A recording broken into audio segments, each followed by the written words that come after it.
Hello everyone, this is Andy Breaker's Hi, Traction everyone. Layout. And so this is our second time shooting this, and we're going to try to have a little bit more fun because we found out we can't take it too seriously. So No. Andy, you're on. Why don't you give us a little introduction to the layout and the public service building there next to you? Hi, everyone, again. This is my HO scale traction layout, the Chicago, Milwaukee, and Lakeshore Electric Railway. Sean Hoppert, the gentleman that is videotaping me, he's the one that came up with that name. The reason that name was chosen was because all of the railroads that are on my layout served in the Chicago area. The North Shore Line, the South Shore Line, and the Chicago and Elgin all served in the Chicago area. So that name brings together all three railroads because they also were all on the lakeshore with their terminals. So I figured that was a very appropriate name for it. The layout as it stands is a backwards lowercase H-shaped layout. It's about 11 feet by 7 feet. It's all overhead operation, no two-rail operation. The layout represents no particular prototype. Like I said, I run North Shore, South Shore, Chicago and Elgin, also Illinois terminal equipment on here. But the layout is freelanced. It represents a typical Midwestern interurban railroad. Features street running on the main part of the layout. There's fast and urban main line on that part of the layout. There's industrial switching, which the North Shore and the South Shore both did quite heavily in some areas. There's 2 freight yards on the layout, 2 car barn facilities for the interurban cars, one for freight equipment, one for passenger equipment once that is done. And then the showcase of the layout here, which is still in the works. This is the Wisconsin Electric Company Public Service Building. This is the reduced size version of the public service building, and this building still stands in downtown Milwaukee. It's only about half built. I did that because it allowed me to figure out how to do the track arrangements in here and get an idea for space and what I could do over here and get the curvature all right so everything will run into the terminal properly. For freight trains, which a lot of guys don't do on a traction railroad because of the overhead wires, I do have computer generated switch lists where a computer will generate freight car movements, and I do have many operating sessions on here utilizing my fleet of freight locomotives, and the passenger trains are also fit into the schedule. And once the overhead wire and all the track is done on the new edition, then we'll be able to do full operating sessions with all the trains and all the track, and it'll be a lot of fun. So that's a basic introduction to my traction layout, Chicago, Milwaukee, and Lakeshore Electric Railway. Awesome, great start. And next we're going to talk a little bit about some of your equipment. Alright, so we're going to have Andy give us a runaround about his freight equipment here that he uses on the Chicago, Milwaukee, and Lakeshore Electric Line Railway. Thank you, Sean. This is my fleet of freight equipment that I've acquired over the past few years. As of now, there's 7 pieces of freight equipment. There's a couple more pieces that are in the works right now, including another box motor, like this one. Starting off with that piece, that was a scratch-built, entirely wood car that was built, I'm guessing, back in the 60s. I don't know who built it, but I acquired it, and that's going to be used for milk train service. It's a Cincinnati and Lake Erie box motor, number 620, which also could be very close to a North Shore box motor or merchandise dispatch car, as they called them. The next piece on that track in front of it is a South Shore Line. I believe it's an 85-ton steeple cab. Features, as you notice, both a pantograph and a trolley pole. That was because back in the 20s, Samuel Insull, who was I guess you could say he had a monopoly on all the electric companies in the Chicago area, and he owned the North Shore Line, the South Shore Line, and the Chicago and Elgin. And these locomotives were designed so they could run on either wire equipped for pantograph operation, wire equipped for trolley pull operation, and some of them also had third rail shoes for operation on the Chicago and Elgin, which was an unusual railroad in that it mostly operated with third rail. So that engine was entirely versatile for that purpose. However, in the research I've done on these locomotives, they never ventured off South Shore property. This particular model is an all-brass model. It was a Ken Kidder import from the 1970s, I believe. Might be earlier than that. I'm not entirely sure on the history of those models. I use it just for general switching in the industrial park on the other section of the layout, and it's a pretty decent runner. And I bought it painted like that, so I can't really take credit for that, how it looks, but I did rewire it for overhead operation. I put a new trolley pole on it and did some cleaning up on it and rewiring of things. So it's a pretty decent runner and good addition to my fleet. The next one in line is a 45-ton center cab switch engine, and as you notice, it's a Bachmann 45-ton diesel. This is painted up in the North Shoreline colors as a What If model. The Pacific Electric Interurban Railway out in California had diesels, including 45-ton switch engines. Also, our Alco RS3s and Baldwin VO1000s were equipped with trolley poles to activate the signals and the crossing gates via the overhead wire. So my thinking with this engine was, what if the North Shore had lasted long enough, they may have replaced their electric freight engines with diesel power and equipped their diesels with trolley poles to activate the signals and the crossing gates. So what we have is a what if model, and it's a very good running model, and I use it for heavy switching. And this was one of my first traction models that I ever had a serious attempt at making one. And I have a second one that's in the box that I did paint, but the gears cracked on it, so that currently out of service. But this one's in service, and it's lettered, painted, and everything just as how a North Shore freight motor would have been painted, with the green body, red ends, and then the silver handrails.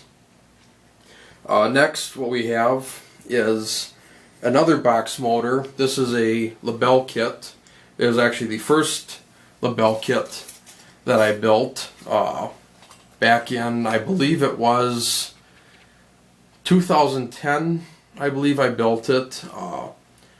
There's some minor issues with the body, the roof. I don't know how many of you are familiar with LaBelle kits, but you have to shape the roof of these cars.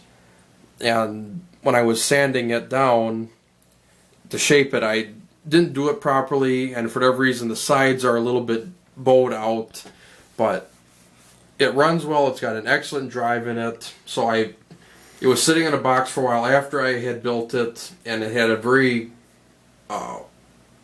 crappy paint job, to say the least, and it was falling apart. So I took it out of its box and put it on my workbench and gave it some TLC and painted it in a what if paint scheme for Illinois Terminal as a box motor, and it's painted just how Illinois Terminal would have painted their other freight engines, including their Class B and C freight engines. And this is used as a light switch engine in Electric Junction Yard here where it's parked, and it's a very good runner. And the single pole on top would have been used on some passenger equipment, but I did it just to be different and have a piece that I can say that, it's a what if model and it's my railroad, so I can do whatever I want. So Awesome.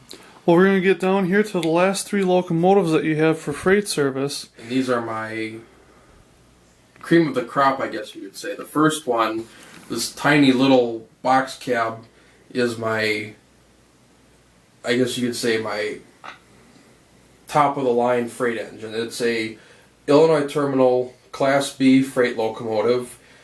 This particular one, the number 1565, is preserved at the Illinois Rail Museum in Union, Illinois.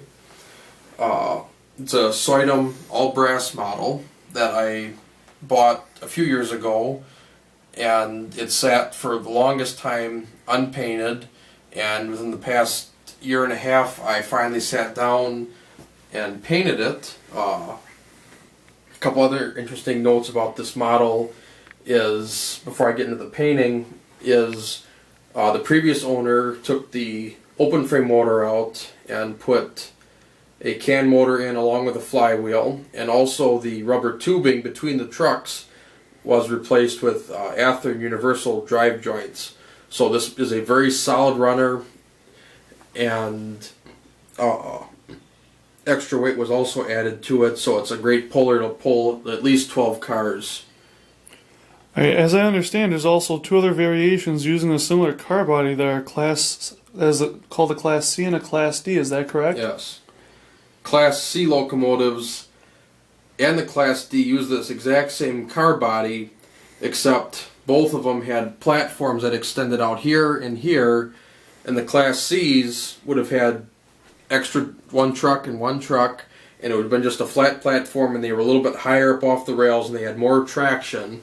And then the Class D's were almost identical to the Class C's, except they had the front ends had, I believe it was like sheet metal, like streamlining on the front ends of them, and those are two models that I'm currently looking to add to my roster, but I've been unsuccessful in locating them. And also, these locomotives also were painted in a traction orange and maroon paint scheme, which was, I believe it was a later paint scheme, but I prefer this paint scheme, which is the Brewster green, and the green is the correct Brewster green that was produced by the Illinois Terminal Historical Society, and another traction modeler / friend of mine gave me the Brewster green paint to paint it properly. The decals are made by Alpine Division scale models and are correct for Illinois Terminal electric engines. The window frames on this, as you can see, are painted the same color as the roof, a terracotta color. Most modelers would find that challenging. However, what I did, I went out to just the local hardware store and bought just a basic, like, Rust-Oleum type terracotta spray paint, and sprayed the whole car body down with the maroon paint, and then came in and brush painted it with the Brewster green. After that, I did the usual spraying it with a high gloss clear coat to apply the decals, and then a dull coat to get rid of the shine, glass in the windows, and then jewels in all the marker lights. And I ended up taking Best of Show with this model at a NMRA meet in the local area last year with it. So that's my Class B freight engine. Alright, if I'm not mistaken, you actually have that plaque up on the wall behind you, don't you? Which one is that? I believe it's this one, from February of 2013. And all these previous plaques are from steam locomotive entries that I had done over the past 5 years. That's right, you not only model traction, but you model the Chicago Northwestern and the circus train. Yes, I also have a full-length model of the Walther's Great Circus Train, which we could do in a future video. And we just might do that. But for now, let's carry on to another freight motor here that was the final, not to cut you off, Sean, the final two are my, as I call them, my babies of my freight equipment. These are the Chicago North Shore and Milwaukee's 458, which is currently on decal as I cannot find decals, and then the North Shore Line's 459, which was also nicknamed the Alligator by train crews. These models represent actually, I should say, the 458, the box cab is actually Oregon Electric number 50 prior to it coming to the North Shore Line. However, the only difference between Oregon Electric and North Shore Line was the North Shore Line had added 2 extra poles. Like the 459 got 4 poles. However, the gentleman that was selling this was selling it for such a good price, I decided to buy it and then just paint it up in North Shore Line and just not have 4 poles. So you could say it's still in transition between the Oregon Electric and the North Shore. You could say. I believe when the North Shore acquired them, I believe that they did put 4 poles on immediately. I'm guessing But that is a good way to put it, and a good excuse for not having lettering on it. Both of these are brass models, made by, I believe, Milwaukee Car Works. They were imported.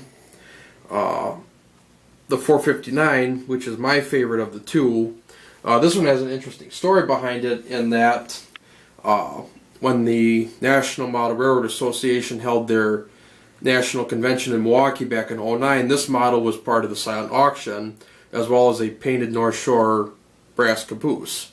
And when I saw this model and the caboose on the table together, I told myself, I'm getting these models no matter what happens. And I stood at the table for almost 8 hours straight to make sure no one else outbid me on them, and I ended up getting both the freight motor and the brass caboose for my fleet. And that's a story I always like to tell about those models, because I was so determined to get them, and I paid a very good price for them. A couple other notes about these two models is, to put it bluntly, the drives suck on them. It's like any typical brass traction models out there. Can motors with spring belt drives going down to the trucks, and then there's universal joints connecting the outer trucks. However, for whatever reason, these drives on these particular models they run okay, and I've had success with running them, but they're still a work in progress to get them up to snuff, but they're still great models, and I'm very happy to have them in my collection. And we're really happy that you're sharing them with us today. So I think that's it for the freight locomotives for now.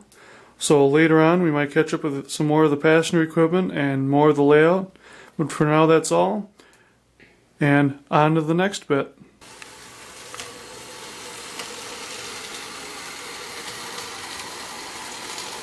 Alright, now Sean is just doing an overview with his camera of my whole layout, so all of you can see the overall layout on how it's all laid out, and the track arrangements and everything. I guess for me, this layout, while it's not huge by any means, and it's not big or whatever you want to say, this is my first serious attempt at a layout, and I'm very proud of what I have accomplished with this layout, particularly the 4x6 section. I'm very excited to start doing scenery on the new addition and getting the public service building completed. I guess for me, the big kicker that got me into traction was, I know that I said that the North Shore line, used to go through my hometown of Racine, and my dad has plenty of books on the railroad, and I've ridden on the bike trails that were on the original right-of-way of the North Shore line, along with the TM ERNL, which is also right-of-way has been converted to bike trails. But I have to say that the biggest thing that drew me into traction modeling was when I was very young. I'm guessing I was probably, I'd say, 7, 8 years old at the max. I might have even been a little bit younger than that, but I remember when I went to Train Fest, which for some of you that don't know, Train Fest is one of the largest train shows in the country. It's held every second weekend of November at the State Fair Park in Milwaukee, Wisconsin. And there is a group there, while they're not a club per se, they're a group of traction modelers with very fine scale traction modules. And I can remember at a very young age walking around Train Fest with my dad and grandparents and seeing that layout. And I can remember seeing an orange and an urban car going across this steel bridge module, which I actually own now. It's not here, but it's stored elsewhere. And I can remember seeing that car going over that bridge and thinking that was the coolest thing, that these models were getting their power from the overhead wires, and just thinking that was the coolest thing. And for my whole life I've always been fascinated by it. but I never took the real plunge into it until I was in, I believe, the 8th grade, and I was given a 2-foot by 2-foot traction layout, and I started talking to guys more and started building my models, including that Illinois terminal box motor that I showed you guys earlier, and really getting into it. But I have no regrets going into traction modeling, and I absolutely love it. And just as you can see here, I have quite a bit of trackage and a lot of operating potential, but the layout has given me so much joy and pleasure. And this layout is a perfect example of what you can do in a small second bedroom of an apartment, and you can have quite a bit of operation, interesting operation I should add. Multiple train operation. I've got a big passenger terminal, I've got 2 freight yards, car barns, some interesting scenes, street running, industrial switching, everything that I wanted to incorporate into a traction layout, and I did. And that's just the beauty of traction modeling. You can get away with the tight curves, as you saw earlier in the public service building, with the less than 15-inch radius curves, which you normally couldn't get away with on a traditional model railroad. But on a traction railroad, you can get away with that, no problem, which is a great benefit to modeling traction. And I highly recommend anybody that's interested should take the dive into it and try having a go at it. So, alright, well, thank you very much, Andy, for sharing this with us. Unfortunately, my battery is flashing red, so that means we're at the end. I hope you guys enjoyed this. We'll definitely be back for more and for some updates. So until next time, take care, everyone.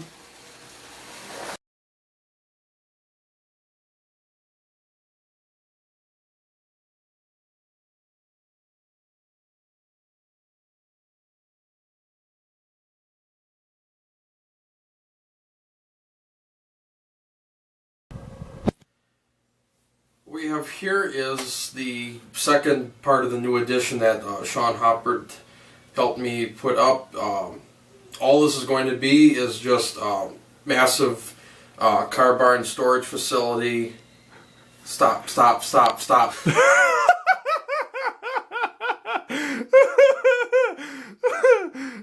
This isn't as easy as it looks, is it?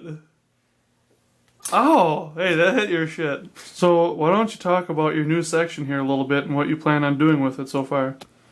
Well, so far the plan is, along the wall here, there'll be 3 tracks for car storage.